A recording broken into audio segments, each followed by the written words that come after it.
Hey everyone, it's Jill and welcome back to my booktube channel. This video is going to be another reading vlog and I'm going to be reading Immortal by Sue Lynn Tan.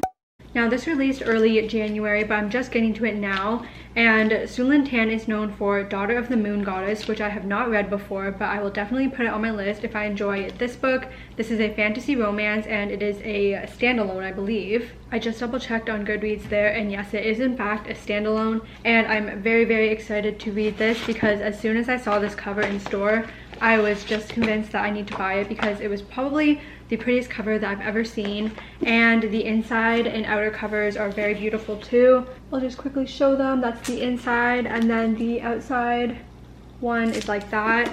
So it's very pretty, and the front says, "What the gods did not give us, I would take." And it also has the cool hot pink sprayed edges here. But I'm just going to get right into this and I will update you guys as I go and talk about my thoughts, feelings, predictions, how I'm liking the characters and everything. I'll just show you the map at the front here. Very cool. But yeah, I will talk to you guys really soon with an update.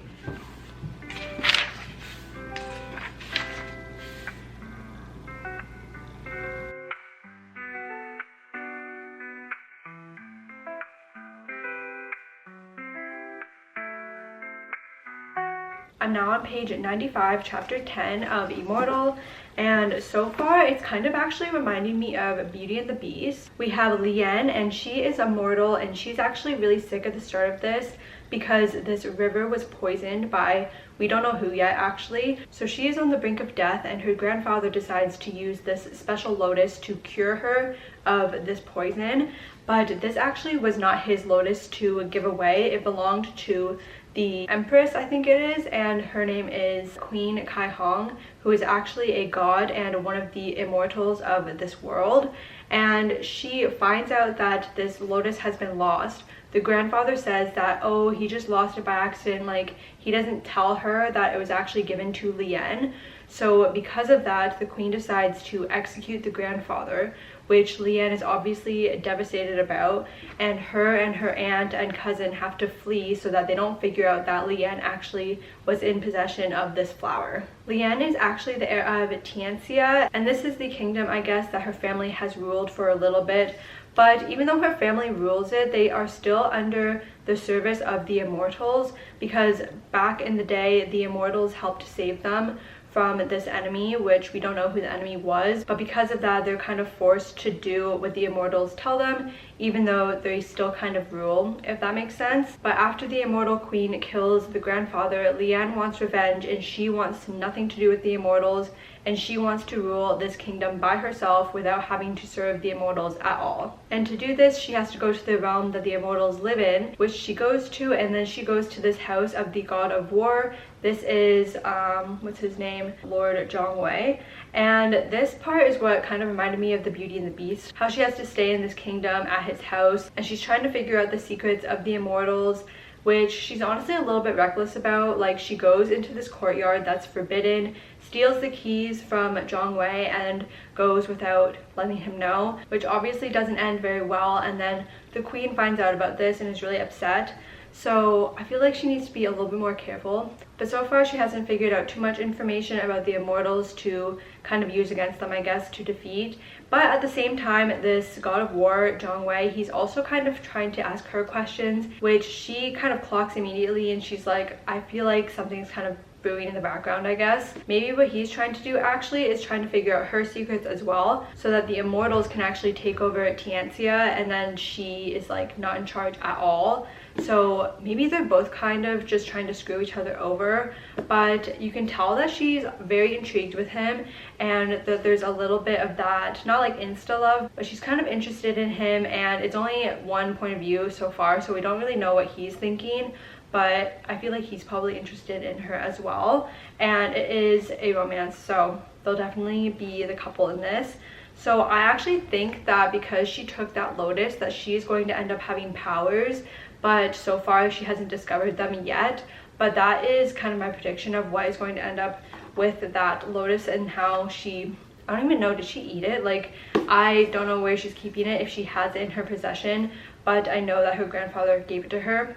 maybe I just missed if she like ate it or what she exactly did with it. And so far I feel like the author has written this really well. I guess I would describe it as magical writing, but I'm really enjoying it so far. And I feel like once we get to know a little bit more about the MMC, that I will be more invested in their relationship. Hopefully they'll be able to spend a lot of time together to get to know each other and whatnot, because this is a standalone book, so I really want that good relationship development within the whole story, I guess. But yeah, that's all I have for now, and I don't know if I'm gonna have more time today to read, but if not, I will definitely have time tomorrow, and then I will do an update then.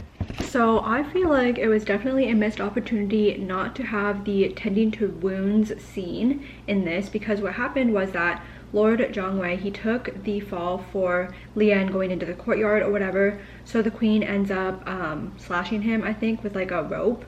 And what ended up happening was that Lian didn't want to watch it anymore, so then she jumps in front of the queen doing this, and of course she gets a little bit hurt, and then it just jumped to her being like in his room, and I was just thinking that could have been such a good tending to wounds trope, and I just really like those scenes.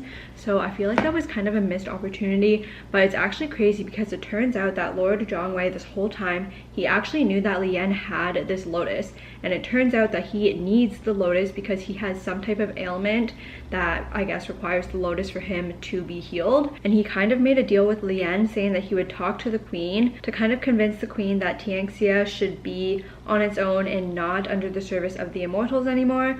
But turns out he was pretty much just lying to her face, and he is on the queen's side this whole time. And even to get this lotus, he has to stab Lian.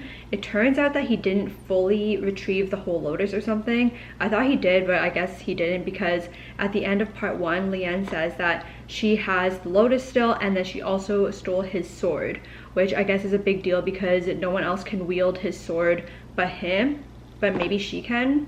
I don't know, she hasn't really tried to use it yet. But after running away from this situation, she goes back to her realm, and now she wants to hold a trial to find a suitor, and I guess it's to protect herself from Immortals, I guess. I don't know, but we have like a fight to the death kind of trial situation going on here, where she wants to watch and figure out who will best be her mate, or her whatever it's called. I think what's going to happen is that Lord Jongwei is going to end up showing up to this trial, and she's going to be like, what the heck, like I did not want him here. So I feel like things might be a little biased towards him because she does care for him even though she doesn't want to.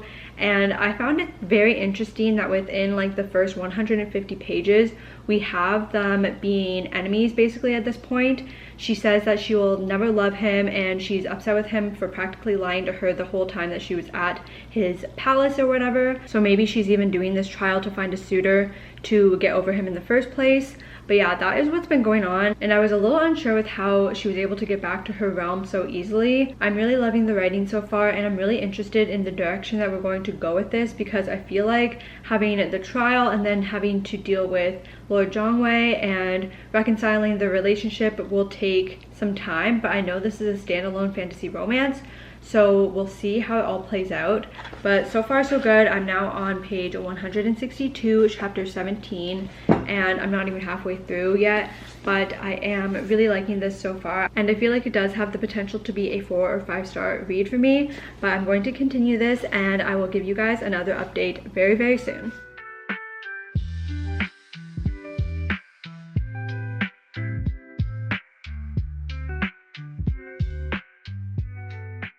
It's the next day now, and I feel like this whole trial for her to find a suitor is not even going to be happening anymore, because Jongwei is here now and he's helping her train and stuff. So then is that just going to get scrapped, like that whole idea? I don't even know why they haven't mentioned it anymore. Past like 50 pages ago is when I think they kind of brought up the idea, but now they haven't mentioned it at all or explained what is going to be happening instead, so I don't even know exactly. But I do know now Lord Jongwei is her protector, and he's going to teach her how to fight in case the rebel group, wait no, what are they called, the winged devils come and try to take the lotus from her, which is not really explained why they want this lotus, other than the fact that Lord Jongwei thinks it's that they just want general power and stuff. So yeah, I'm really curious whether or not they're going to address the fact that she wanted these trials to happen and now they're not going to happen, question mark, or maybe it's going to happen but it just hasn't been brought up again. Oh my god, she literally falls into the water and he is an immortal, so he doesn't need to know how to swim. He only knows how to fly.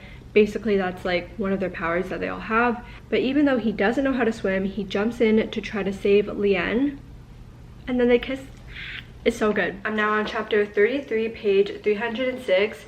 And when Lien went back to her realm, she was really worried that people would be coming after her, the immortals specifically, because they knew that she had the lotus.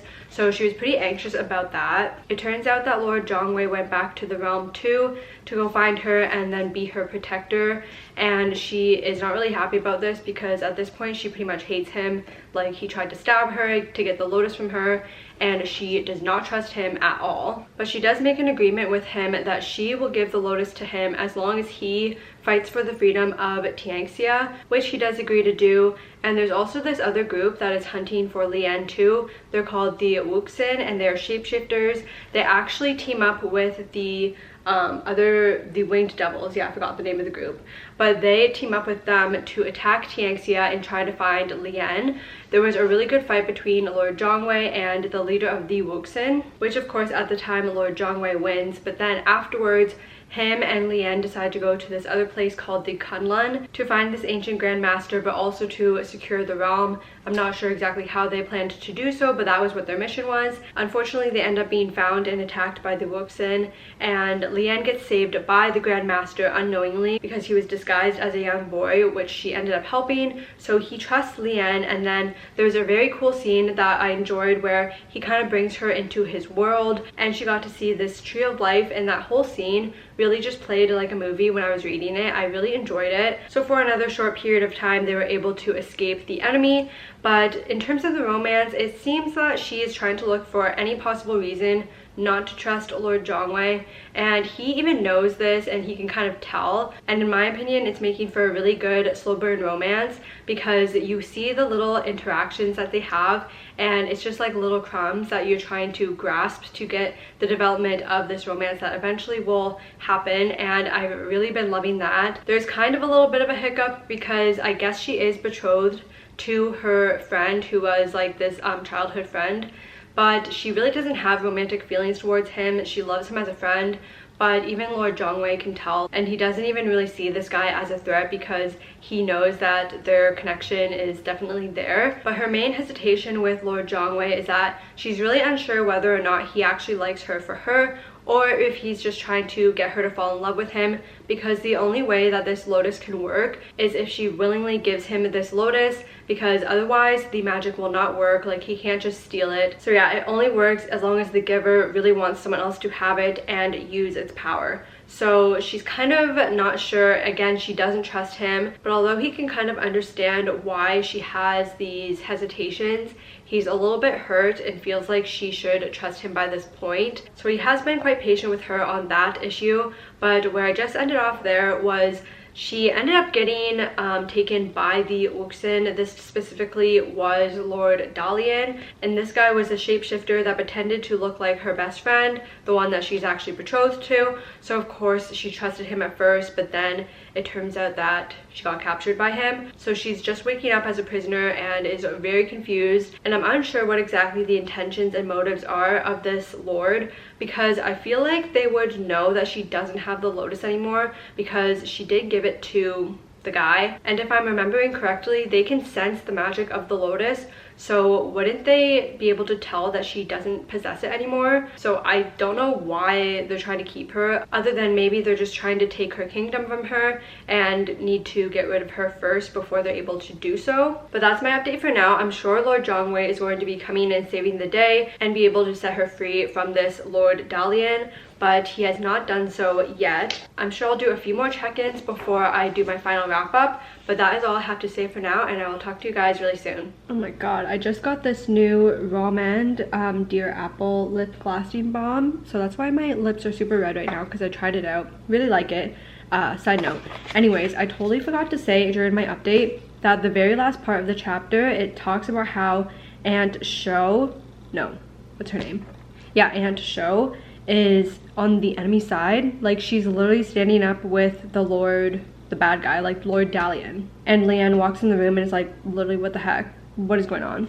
So has her aunt been against her this whole time, like her whole life? Or the other thing that could be possible is that her aunt is getting, like, her body is being manipulated by the Wuxin, so that could be a possibility as well, but I will find out very soon.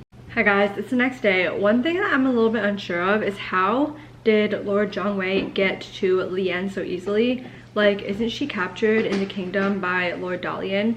And it seemed like he literally just walked into her room and they're just hanging out now. And they haven't really explained it, so maybe he just crawled into her window or something. I don't even know. So it turns out that her aunt has actually been on the enemy side this whole entire time, and Lord Dalian is actually her son, which was a twist that I did not see coming at all. And I'm a little confused how she has been away from him this whole time, and why would he not, like, resent her possibly? I mean, maybe he does, we don't see his point of view, but yeah, she is his mother, which was pretty crazy. And then they took Lian's friend Chen Yin, and he is held captive, and they're actually using his body as like a for shape-shifting purposes. So Lian wants to obviously save her best friend and try to get the heck out of this kingdom. Lord Dalian and the aunt have this elaborate plan to turn Lian into a Wuxin.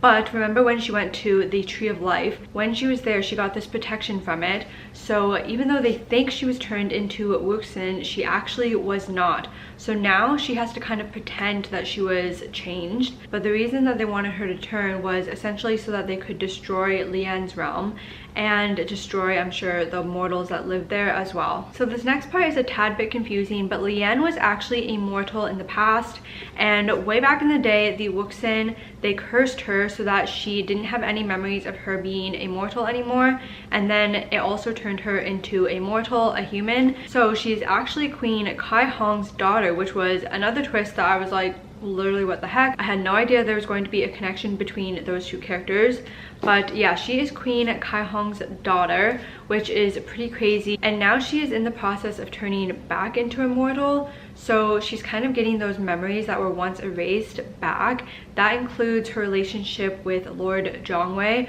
which I guess before, when she was immortal, they were in a relationship together, and it was a little bit confusing because I was like, why was there no indication by Queen Kai Hong specifically that she was Lian's mom? And I guess it was part of their whole complex plan, the Queen and Lord Zhongwei's plan to help get Lian back from the mortal realm.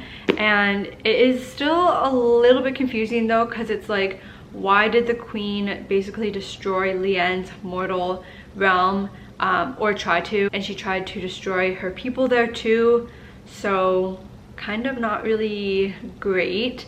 But I guess she has the excuse of, oh, like, I just had to do it to get my daughter back. So that was also a huge reveal. However, I do believe Lord Zhongwei did say that the Queen had difficulties pretending and putting on this show as if she didn't like Lian, or as if she had no connection to Lian, even though of course she is her mother. But now poor Lian is trapped with Lord Dalian and her evil aunt. But I think the way that she'll be able to destroy Lord Dalian and potentially her aunt too is that she will be able to wield her immortal powers like just in time for her to be able to destroy them and then get the heck out of that area and then go live happily ever after with Lord Zhongwei and her mom, is what I'm assuming is going to happen.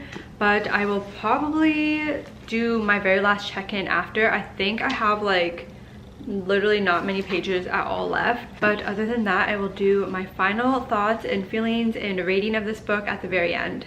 Hi guys, it's the next day and I finished Immortal by Sue Lynn Tan last night, and I'm giving this one 4 stars. I thought this was a really great book. Going back to what was happening, I guess Dalian needed Lian to open this gate to her realm because her mom is the one that closed the gate and she's the only one that can open it, and he needs to use her essentially. So that was his motivation to keep her in the kingdom, because I think I said in a previous clip, like, I don't really know why he took Lien. Lien and Lord Zhongwei had the opportunity to leave this realm and go back to Tianxia, but I was a little bit confused why they chose to actually stay.